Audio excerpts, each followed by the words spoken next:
mumpung bertepatan sama momen Ramadan atau bulan puasa, aku punya cerita pengalaman horor nih. Dan ini pas banget Nat, Moy. Ini tuh kejadian di bulan puasa, kata si Hmm. orang ini. Dan gak cuman itu, selain bulan puasa, kejadiannya bahkan gak di Indonesia, Tapi di Arab Saudi. Wow. anjir. Di Arab, Moy. Wow. Ternyata di tanah suci kayak gitu pun masih ada kemungkinan ada kehadiran makhluk halus atau setan lah ya. Iya.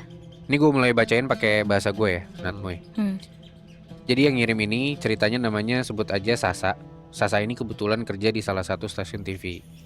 Nah udah beberapa tahun dia itu jadi semacam tim produserial lah untuk program-program hard news. Nah ini buat kalian kalau misalkan kalian belum tahu, biasanya emang secara jenjang karir atau step karirnya kalau di TV itu mayoritas dimulai dari program hard news dulu.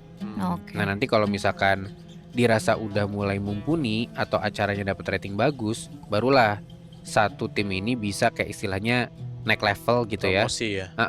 Atau dapat program-program baru yang programnya tuh soft news, jadi lebih santai. Ya. Jadi kayak lo berdarah-darah dulu, lo tunjukin dulu kapasitas lo atau kompetensi lo sebagus apa. Nanti setelah itu lo naik level bisa lebih nyantai lah kerja lo, nggak serodi itu. Kalau dari si Sasa itu katanya gitu ya. Nah Sasa ini udah kerja di situ, itu tuh ada kali 5 tahunan. Dan selama itu dia udah kayak beneran capek banget sama program hard news. Udah berkali-kali juga minta naik jabatan atau pindah program, tapi nggak pernah di ACC. Sampai akhirnya dia dapet tuh kesempatan buat ngehandle program soft news. Nah kalian pasti tahu kan, kalau di bulan puasa tuh kayak sekarang-sekarang gini nih, di TV-TV tuh pasti ada acara-acara semacam traveling ke tempat-tempat muslim yang bersejarah gitu. Ya. Tahu kan ya? Nah pas banget Sasa untuk pertama kalinya itu dapat kesempatan buat join produksian traveling ke Arab Saudi. Tapi ya bisa dibilang ini tuh agak sompral mulutnya si Sasa ini. Karena ya selama 5 tahun dia baru dapat kesempatan itulah. Akhirnya dia nyeletuk ke timnya, dia bilang, awas aja nih kalau sampai sekalinya keluar negeri malah nggak berkesan, capek nunggunya. Sasa bilang gitu. Ya. Dan ternyata ucapannya beneran kejadian Nat, Moy. Sampai sekarang si Sasa ini nggak akan lupa sama pengalamannya dia pas ngerjain program TV di Arab itu. Oke. Perjalanan mereka ini tuh bakal makan waktu sekitar 7-10 hari produksi, kata Sasa gitu, selama ada di sana nih. Nah emang secara rute itu tuh ke beberapa tempat, ke Madinah sekaligus ke beberapa daerah di sekitarnya. Di kota-kota lain di sekitar Madinah gitu ya. Nah Sasa ini juga lupa sebenarnya nama-nama daerahnya gimana. Tapi intinya dari 7-10 hari itu tetap aja ada hari yang free buat kru-kru pada istirahat atau misal pengen jalan-jalan keliling gitu ya. Nah perjalanan alhamdulillahnya sih lancar. Di beberapa hari pertama sampainya di sana, Sasa sama tim istirahat, terus langsung produksi tuh jalan, ambil footage dan segala macem. Di sela-sela syuting itu, Sasa sekali juga misah lah buat istirahat duduk di pinggir jalan sana, misah sama kru-kru lain. Nah nggak tahu kenapa, tapi intinya kondisi jalan itu di situ ya pas mereka lagi syuting itu lagi sepi banget. Sesekali ada rombongan tur yang lagi jalan lah ngelewatin dia. Sasa ini kalau itu semacam rombongan tur, soalnya kayak biasa kan kalau misalkan tur tuh pakaiannya sama semua, kayak dapet seragam gitu kan. Nah Sasa sempet selintas ngedengerin obrolan dari rombongan itu. Kalau dari bahasanya Sasa ngedenger itu kayak bahasa Melayu. Tapi momen aneh pertama tuh ada di sini nih. Jadi kejadiannya itu di area sekitaran kota Madinah lah pokoknya. Pas si Sasa ini misah buat duduk sendirian di salah satu tepi jalan, tiba-tiba dari jauh ada ibu-ibu. Pakaiannya tuh kayak gamis panjang gitu, serba hitam, dan ibu-ibu ini lari pincang ke arah Sasa. Buat gambaran ya, jadi ibu ini tuh secara looks-nya kelihatan kayak orang Melayu aja. Nah cuman matanya tuh full putih kayak katarak gitu loh. Terus sekujur badannya bahkan sampai mukanya itu udah pada keriput gitu. Nah Sasa di situ kaget dan kasihan. Takutnya si ibu-ibu ini tuh ketinggalan sama rombongan yang barusan dilihat. Sama Sasa akhirnya ditanya ke ibu-ibu ini, ibu mau kemana? Ibu nyari siapa? Karena kayak dia merasa mungkin si ibu ini tahu tuh bahasanya dia gitu kan, karena mungkin Melayu ya. Lalu tahu nggak? Si ibu-ibu ini malah jawab, saya ingin bertemu kamu. Akhirnya waktu yang ditunggu-tunggu telah tiba. Anjing repot banget. Saya yakin kamu tidak akan melupakan perjalanan kamu selama di sini. Serem banget. Dia bilang gitu. Hah? Sasa ya nggak bohong, dia ingat banget nih sama apa yang dibilang sama si ibu ini. Ditanya sama Sasa, gimana bu? Maksudnya apa ya? Pokoknya jawaban terakhir si ibu ini cuma bilang, kamu harus hati-hati dengan ucapan dan juga langkahmu. Jika kamu pergi ke utara, jangan berlama-lama di sana, kecuali kamu memang ingin menemuinya. Katanya gitu. Wow. Random banget kan sebenarnya. Nah itu sebenarnya kondisi masih sore, tapi ya karena ngelihat hal yang kayak gitu, selain bingung dia juga merinding. Sasa langsung cabut lah, nggak pakai pamitan sama si ibu-ibu ini. Bahkan di setiap Sasa ini jalan ngejauh, dia tuh sambil terus ngelihat ke arah belakang. Nah si ibu-ibu ini masih berdiri tuh di situ, bahkan ngelambai-lambain tangan gitu sambil senyum aneh ke arah Sasa. Dan sesekali jarinya tuh nunjuk ke arah utara, yang mana si ibu ini tunjukin. Nah pas Sasa udah di depan teman-temannya nih, udah deket situ, Sasa langsung panik. Dia ceritain lah sama apa yang dia temuin barusan. Cuman pas Sasa lagi cerita-cerita terus nunjuk ke arah si ibu ini, nunjuk ke belakang. Ingat kan si ibu-ibu itu tuh jalannya agak susah karena pincang, ya kan? Tapi cuman kayak ya 1-2 menit aja, tiba-tiba hilang si ibu ini. Sasa udah nggak bisa ngeliat lagi si ibu-ibu itu ada di situ. Udah benar-benar nggak ada sama sekali jejaknya. Nah itu baru pengalaman aneh pertama yang dirasain sama Sasa. Udah tuh, syuting hari itu selesai lah pokoknya sebelum maghrib. Mereka balik ke penginapan, istirahat, sholat, bebersih. Terus malamnya Sasa sama temen-temennya itu duduk-duduk nongkrong gitulah di semacam rooftop hotel. Nah obrolannya ya masih sama tentang pengalaman yang gak masuk akal yang dialamin sama Sasa tadi sore. Oke. Nah gara-gara ngobrolin itu, obrolan tuh akhirnya ngerembet-rembet tuh kemana-mana sampai muncul pertanyaan. Emangnya di Arab ada setan ya? Kan di sini tempatnya orang-orang ibadah. Ya suci. Iya, gitu ya. haji, umroh gitu kan. Nah di situ tuh ada salah satu temennya Sasa ini nyeletuk bilang kalau katanya di Arab tuh malah tetap ada setan.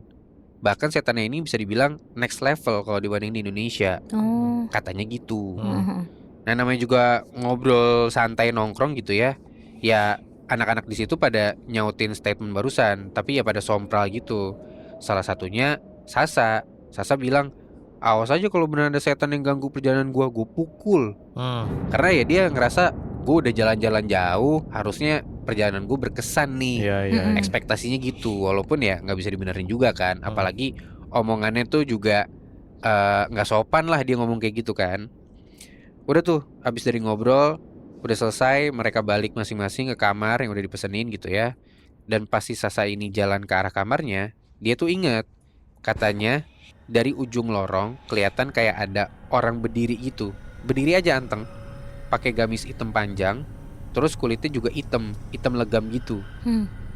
Dari jauh yang kelihatan pokoknya cuman warna putih di matanya yang gak begitu gede juga. Sasa ngeliat kayak gitu agak-agak takut lah. Dia langsung lari, dia buru-buru masuk kamarnya. Takut dia diapa-apain kan sama si orang ini.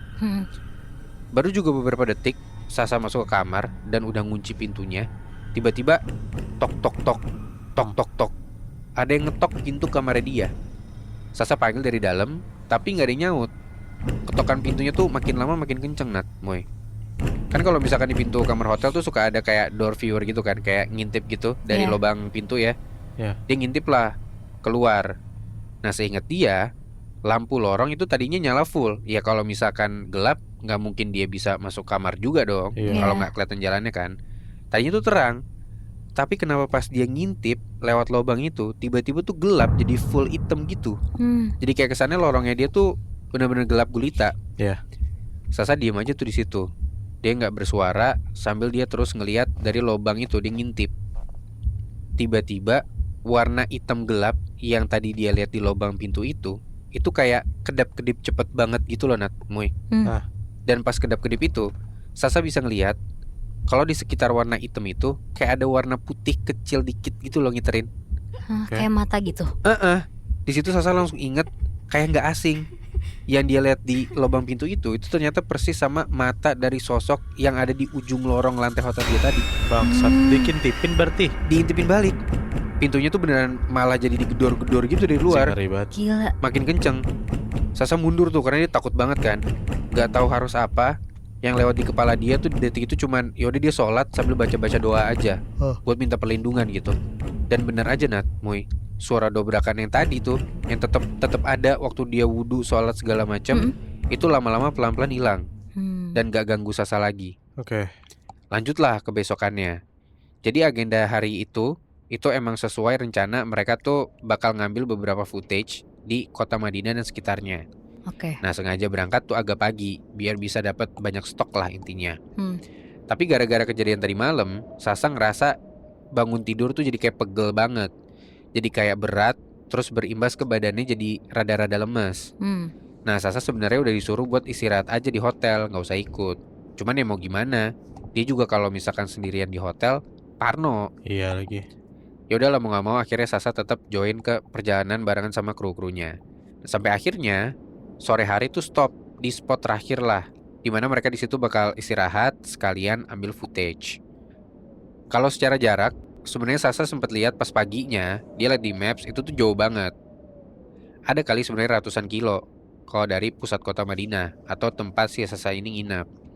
Nah, dia clueless, dia nggak tahu kalau itu tuh di mana dan ada apa di situ. Yang dia tahu dari temennya, di situ pokoknya ada tempat yang udah dinobatkan jadi semacam warisan dunia gitu. Nah, kalau kata tour guide-nya, jangan mampir ke tempat itu. Kalaupun memang harus ngelewatin, ya dipercepat aja langkahnya, nggak tahu kenapa. Nah, seperti biasa, Sasa ini misahin diri buat duduk di pinggir jalan sambil terus kepo tuh ngelihat ke arah bangunan-bangunan tadi. Nah, lo tau nggak? Sasa di situ ngelihat sosok ibu-ibu yang sama yang dia ketemu di sekitaran Madinah kemarin. Gila. Tapi di situ si ibu-ibu ini nggak pincang jalannya. Kan katanya bangunan-bangunan tadi itu ya dalam tanda kutip lebih baik dijauhi. Tapi sosok ini tuh malah kelihatan jalan ke sana kemari gitu di depan bangunan itu. Kayak kebingungan nyari jalan gitu loh. Diam-diam Sasa tuh malah nekat jalan buat nyamperin si ibu-ibu ini. Jalan. Sekarang malah giliran Sasa yang kehilangan jejak dan malah nyasar gitu, lama di dalam sana. Hawanya beneran gak enak aja tuh di situ kata Sasa. Tiba-tiba jadi ngap, sesek, gak dingin, gak panas. Terus di setiap lubang bangunan yang ada di sana tuh kayak ada bayangan hitam legam yang lagi pada ngintip ngeliatin Sasa gitu loh. Dari jauh kedengeran ada suara ibu-ibu bilang, "Assalamualaikum."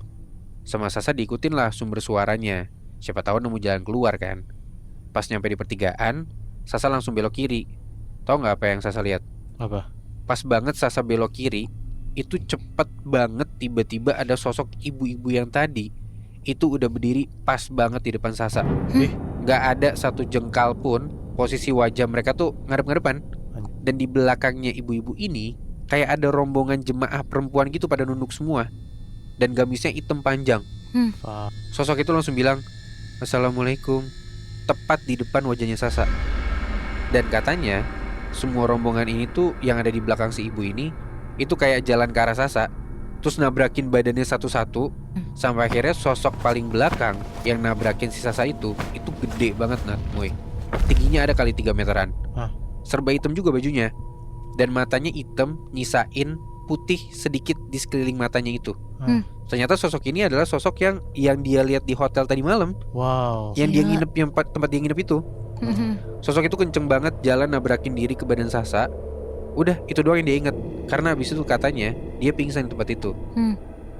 Katanya baru setelah maghrib Sasa tuh ditemuin sama temen-temennya ya atas bantuan dari tour guide tadi. Udah, pokoknya Sasa buru-buru dibawa buat cabut dari tempat itu dan balik ke Madinah buat istirahat. Dan di situ semuanya baru tahu kalau ternyata tempat yang tadi mereka samperin itu namanya Al-Ula. Secara lokasi itu ada di utara dari Madinah. Nah, orang-orang Arab percaya kalau tempat ini tuh terkutuk dan jadi sarangnya jin atau setan jahat di sana. Bahkan ada katanya kisah yang nyeritain kalau Nabi Muhammad itu dulu pernah ngelewatin daerah itu dan harus mempercepat langkahnya dia. Bahkan sampai perlu nutupin kepalanya dengan kain selendang. Nah, sesuai kepercayaan di sana sih, katanya semakin lama kita berada di sekitaran daerah itu, nanti kita bisa jadi ikut diajak ngerasain penderitaan yang dialamin sama penduduk di situ dari dulu. Anjing. Gue penasaran sih sebenarnya. Gue yakin si ibu itu bukan orang Indo. Ibu itu beneran setan yang emang menjelma jadi orang Indo dan ngingetin si Sasa kali ya. Iya, bener. mungkin ya.